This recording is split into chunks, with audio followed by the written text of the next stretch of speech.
आदर सम्मान अभिनंदन आभार। नमस्कार देवियों सज्जनों, स्वागत आप सभी का आपके अपने YouTube चैनल अभिवानी में। मेरा नाम है अभिषेक शर्मा। सुप्रभात, very good morning to all of you and also very good afternoon. आज है 3 मार्च 2025, दिन है सोमवार। और चैनल पर आए हुए सभी नए सब्सक्राइबर्स का बहुत बहुत स्वागत है आपके अपने चैनल पर। धन्यवाद, आभार आपने सब्सक्राइब किया उसके लिए। और जिन्होंने नहीं किया है तो कर लीजिए, बिल्कुल शुभ मुहूर्त है। घंटी को बजाना है जोर से, दूर तक आवाज़ जानी चाहिए, जिससे और चैनल के भी सब्सक्राइबर्स आ जाएं। और सबसे ऊपर आपको ऑल वाला ऑप्शन दिखता है, उसको आपको सेलेक्ट करना है, जिससे आपको सभी वीडियो के नोटिफिकेशन मिलते रहेंगे। कोई भी इंपॉर्टेंट क्विज मिस नहीं होगा। बाकी चैनल पर आपके लिए बहुत सारे क्विज हैं, विजिट कर लीजिए। जो सा नहीं खेला है खेल लीजिए, लकी ड्रॉ में एंटर करके कई सारे प्राइजेज जीत लीजिए। सोनी लिव ऐप को डाउनलोड कर लीजिए। डाउनलोड है तो अपडेट कर लीजिए, अपडेट है तो खोल लीजिए। उसके बाद इस बैनर को सर्च करना है, पार्टिसिपेट नाउ पे क्लिक करना है। KBC IDFC का क्विज़ खेलेंगे, जिसको आप कल यानी कि 4 मार्च 2025 दिन मंगलवार को सुबह 10 बजे से पहले 9:59 तक कभी भी खेल सकते हैं। बिजनेस से जुड़े हुए हैं, इन फ्यूचर पढ़ाई करेंगे एंटरप्रेन्योरशिप की या अभी कर रहे हैं, तो आपके लिए शार्क टैंक इंडिया का होम शार्क का बिज क्विज़ है, चैनल पर शॉर्ट्स में मिल जाएगा, वो देख सकते हैं, खेल सकते हैं।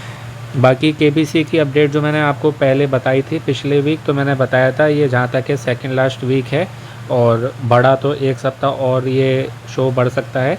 तो जो शो देखते हैं उनको तो जानकारी होगी। मैं तो शो क्या टीवी नहीं देखता, मुझे नहीं समय मिलता है टीवी देखने का। तो जो देखते हैं उनको तो जानकारी है, जो नहीं देख रहे हैं केवल खेल रहे हैं, तो उनके लिए अपडेट है। जैसे कि मैंने पिछली बार बताया था आपको कि सेकंड लास्ट वीक है, मीन्स एक वीक और बढ़ेगा। मतलब मेरे अकॉर्डिंग 28 फरवरी तक चलना था, लेकिन चांसेस थे कि एक वीक और बढ़ सकता है। तो ये जो वीक है यानी कि ये जो सप्ताह है, आज 3 मार्च से लेके सोम से शुक्रवार शो आता है। तो शुक्रवार को जो है लास्ट आएगा, वो आज का एपिसोड आप देखेंगे, उसमें अमिताभ जी जो बताएंगे ऐसे ही करके कुछ कि ग्रैंड फिनाले वीक है या अब जो है लास्ट वीक है ये, अब आपसे जो है हम फिर मिलेंगे, शो बंद होने जा रहा है, इस तरीके की वो अपने शब्दों में जो भी बोलें। तो ये मुझे मेरे सीनियर से कल पता चला है, KBC में मेरे से जो सीनियर हैं उनसे। तो ये लास्ट वीक है, शो बंद हो रहा है, ये क्विज़ बंद हो रहा है। कब आएगा आगे पता नहीं है। सब अपने जितने कहते हैं ना, जितने मुँह उतनी बातें, सब अपनी तरफ से कह रहे हैं कि 2 महीने बाद आएगा, 3 महीने बाद। इतने लेट तो बंद हो रहा है, तो इतना जल्दी आने के चांसेस ही नहीं है। बाकी अगर कोई कह रहा है 2 महीने बाद आ रहा है, तो मैं कह रहा कि फिर बंद ही नहीं करना चाहिए, 2 महीने और चला लो, फिर तो पूरे साल चलाओ। लेकिन वो जो 3 महीने 4 महीने आता था ना, वो वाला जो चार्म था लोगों में, वो था इसके लिए कि अरे शो आ रहा है, हमें भाग लेना है। वो अब मैं देख रहा बहुत लोगों में चला गया, बहुत लोगों ने खेलना छोड़ दिया, देखना भी बंद कर दिया। इसी कारण जो है नए नए प्राइज़ आए थे, नई नई चीज़ें आई हैं अलग अलग नाम से। और बाकी जो इन्होंने टर्म कंडीशंस गाइडलाइंस में अपने बताया था, वो सारी भी बातें पूरी नहीं हुई है। आई थिंक फ़िलिप्स का गोल्डन वीक भी नहीं हुआ, फैमिली वीक भी नहीं हुआ है। तो इस बार सब जो है ऐसे ही चला है, तो इतना लेट मेरे हिसाब से शो नहीं खींचना चाहिए था। और बाकी तो उनका देखिए शो है, चलाने को पूरे 12 महीने चलाएं, लेकिन वो 3-4 महीने ही जो आता था ना, वो उसकी बात ही अलग थी। अब इतना लंबा तो खिंच गया, सोचिए अगस्त से आ रहा है और अभी जो है मार्च हो गया है ना। तो इतना जल्दी आने के चांसेस तो नहीं है। बाकी तो देखिए क्या होता है आगे। तो ये अपडेट थी, तो ये लास्ट वीक है। अब चांसेस तो बहुत पहले से ही कॉल आने के नहीं थे, क्योंकि मैंने पहले ही बताया था, जितने लोग उनको चाहिए थे वो मिल गए हैं। अब तो बस ये है, शो खींचा जा रहा है कैसे कैसे करके, और फॉर्मेलिटीज़ की जा रही हैं। बाकी जो नहीं सेलेक्ट हुए हैं अभी, तो जब आएगा आगे तो वहीं से जो है फिर स्टार्टिंग होगी। जो फैमिली वीक वाले हो गए या गोल्डन वीक वाले हो गए, वो जब शो आएगा तब की बात है। फ़िलहाल मेन बात बस यही है कि 8:55 से आई थिंक शो आ रहा है कोई सा नया, अगले सोमवार से। तो इसी टाइम पे आ रहा है, ये आता है 9 से, वो आ रहा है 8:55 से, मीन्स ये बंद होगा तभी आएगा ना। तो इसलिए ये लास्ट वीक है, इसको खेल लीजिए अपनी जनरल नॉलेज की तैयारी के लिए। बाकी कोई बात नहीं सिलेक्शन हुआ, हर किसी का सिलेक्शन नहीं हो सकता है फिर आपका सिलेक्शन होना लिखा है या किसी और क्विज़ में। बाकी और बहुत क्विज़ हैं, क्विज़ तो आते जाते रहते हैं। गेम है, गेम को इतना सीरियसली नहीं लेना चाहिए, गेम को गेम की तरह खेलें, जीत हार तो लगी रहती है। हर कोई ना खेल पाता है, और जो खेलता है हर कोई जीत भी नहीं सकता। ठीक है, तो बस अपनी तैयारी करते रहें, जनरल नॉलेज कभी भी बेकार नहीं जाती है, किसी और क्विज़ में आपके काम आएगी। बाकी सरकारी नौकरी, कॉम्पिटिटिव एग्ज़ाम, ऑफलाइन कोई सभी जगह जीके कंपलसरी मस्ट है, वहाँ काम आएगी। आप अपनों को पढ़ा सकते हैं, औरों को वहाँ काम आएगी। कहीं ना कहीं जो है आपको इससे बेनिफिट ही मिलेगा। तो बस ये अपनी जीके की तैयारी करते रहें और किसी क्विज में भी आपको चांस मिल सकता है। तो इम्पॉर्टेंट बात थी ये मैंने बता दी, क्योंकि और चैनलों पे भी लोग जो पूछ रहे हैं तो वहाँ मैं उत्तर नहीं दे सकता, मेरी सीमा है मेरे चैनल पर ही।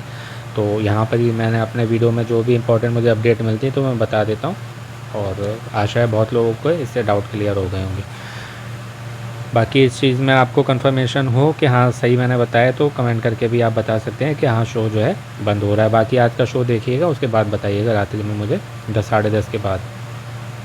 तो आप जो है मोबाइल जी को कोटि कोटि प्रणाम करते हुए शुभारंभ करते हैं आज से इस ज्ञान के अद्भुत खेल का, जिसका नाम है IDFC first bank daily quiz. आरंभ किया जाए। प्रथम प्रश्न 100 पॉइंट्स के लिए हम सबकी स्क्रीन पर ये रहा।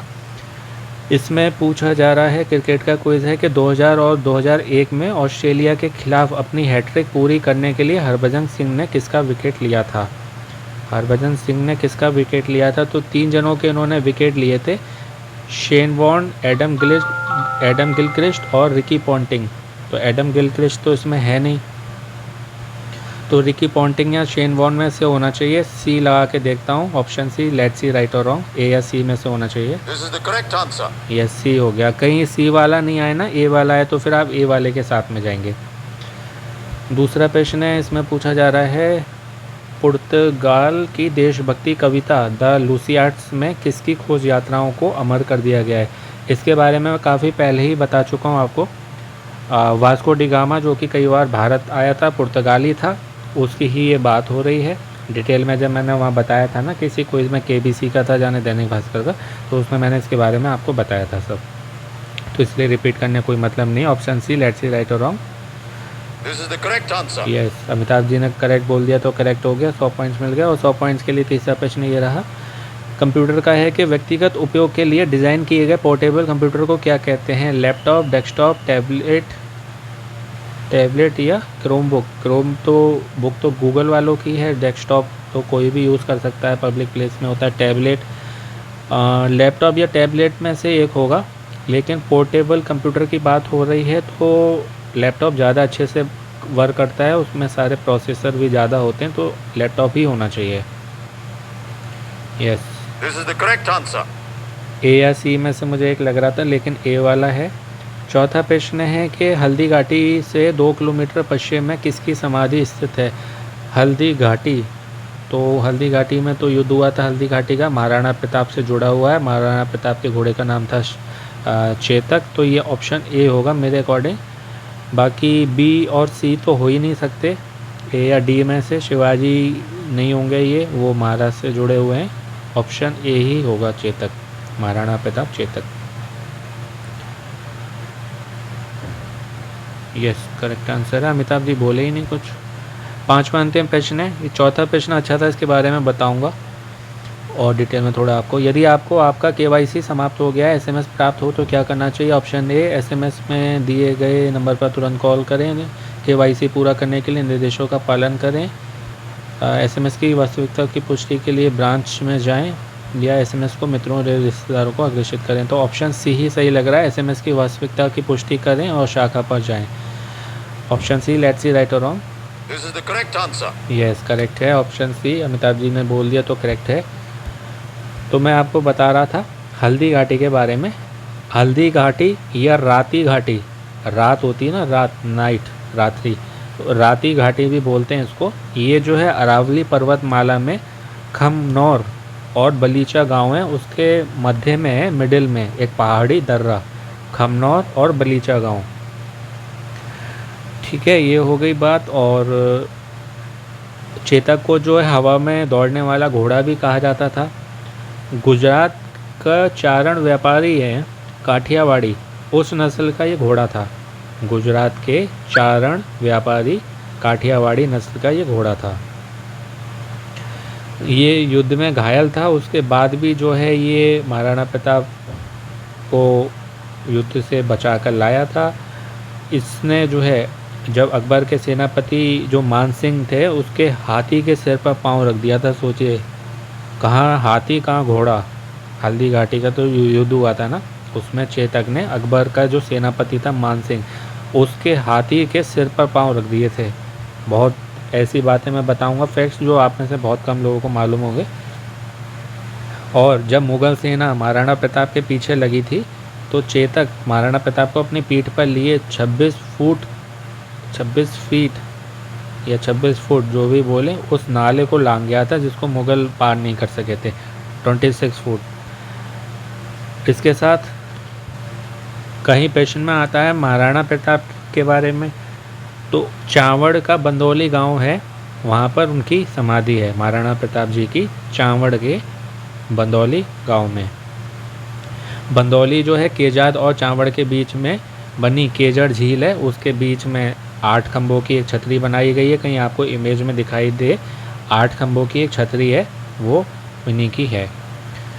और यहीं पर कहते हैं इनका अंतिम संस्कार भी किया गया था। कुछ और इम्पोर्टेंट फैक्ट्स, महाराणा प्रताप का भाला ही 81 किलो का था, जो उनके पास आपने भाला देखा होगा ना 81 kgs है ना। इंसान मान लीजिए आजकल 70-80 किलो का है, फिर भी वो 80 किलो का अपने भारी वज़न के बराबर नहीं उठा सकता है ना। थोड़ा सा जिम में व्यक्ति एक्सरसाइज कर लेता है तो उसकी सांस फूल जाती है, योगा करने में ही सांस फूल जाती है। भले वो खा पी बहुत रहा है, बहुत हेल्दी लगता है, लेकिन अंदर से वो इतना स्ट्रॉन्ग नहीं है ना, शरीर बढ़ गया है, अंदर इम्यूनिटी नहीं बढ़ी है। तो 81 किलो का केवल इनके पास भाला था, और केवल भाला तो था नहीं, इनके छाती पर कवच था, 72 किलो का वो कवच था, 72 किलो का। और इनका भाला, कवच और इनकी ढाल और साथ में 2 तलवार भी थी। सोचिए इन सब का वज़न अगर मिलाएं 208 किलो वज़न था, 208। और महाराणा प्रताप के वज़न की बात करें तो 110 किलो था, 110। अब राजा है कोई तो इतना तो वज़न होगा ना, अब 60-70 किलो का राजा होगा तो वो नहीं लुक आएगा, तो इतना तो बनता है। और इनकी लंबाई की बात करें तो 7.5 फुट थी, 60 foot 5 inch, 7 feet 5 inches.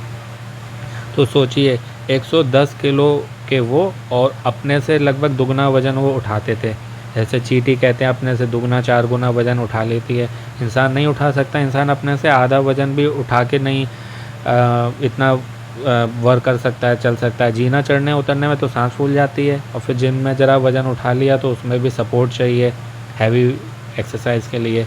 Yoga करने में, दौड़ने में सांस फूल जाती है, तो इम्यूनिटी वीक हो गई है। तो खान पान व्यक्ति सही नहीं है ना, अच्छा खान पान करें, सात्विक रहें, शाकाहार रहें, व्यायाम प्राणायाम करें, योग ध्यान करें, उससे इम्यूनिटी बढ़ेगी। तो ये आप भी कर सकते हैं, आज के समय में भी कर सकते हैं, क्योंकि पहले की तरह तो हवा पानी इतना शुद्ध नहीं है, भोजन नहीं है इतना, क्योंकि प्रदूषण है हर जगह। लेकिन फिर भी जितना कर सकते हैं उतना तो कर सकते हैं ना, तो उतना हमको जो है करना चाहिए। मैं तो खैर करता हूँ, तो आप भी करिए, इम्यूनिटी बढ़ाएं। और वरना फिर अंग्रेज़ी डॉक्टर जिंदाबाद होते हैं, रुपए होना चाहिए जेब में, और नहीं उसकी आवश्यकता पड़े डॉक्टरों के पास जाने की, इससे बढ़िया ये अपनी इम्यूनिटी इतनी अच्छी हो। कोरोना समय में यही हुआ था, जिनकी इम्यूनिटी अच्छी थी या कर ली थी वो बच गए, और जो नहीं कर पाए वो चले गए। इसलिए अपनी इम्यूनिटी अच्छी रखिए, आप हर चीज़ से लड़ सकते हैं, है ना। और इम्यूनिटी कमज़ोर होती है तो बहुत जल्दी कोई ज़रा सी परेशानी में बहुत प्रॉब्लम में आ जाता है, फिर मन से परेशान होता है तो फिर वो तन भी परेशान करता है। तो इसलिए हमारी जो इम्यूनिटी अच्छी होनी चाहिए, है ना, कि जैसे खायन वैसा बने तन और मन कहते हैं ना। इसलिए खान पान अच्छा हो, सात्विक हो, शाकाहारी हो, और प्राकृतिक चीज़ें खाएं, योग ध्यान करें, और एक्सरसाइज कोई घर पे मतलब करें। तो आपको जिम जाने की भी कोई आवश्यकता नहीं है, क्योंकि वहाँ जो है केवल मसल्स बनते हैं, इम्यूनिटी उससे नहीं बढ़ती, वो योगा से ही बढ़ेगी। तो ये करें, आप भी अपनी इम्यूनिटी बढ़ा सकते हैं, और अपना जो है जनरल नॉलेज की तैयारी करते रहें, खेलते रहें, मोटिवेट रहें, पॉजिटिव रहें, अपनों का ध्यान रखें, स्वस्थ रहें, मस्त रहें, प्रसन्न रहें। सुनते रहें अभिमानी भाई अभिषेक के शर्मा। आपका दिनों जीवन शुभ हो। शीघ्र मिलते हैं नई वीडियो में। All the very best and best of luck friends. नमस्ते, शुभ दिन।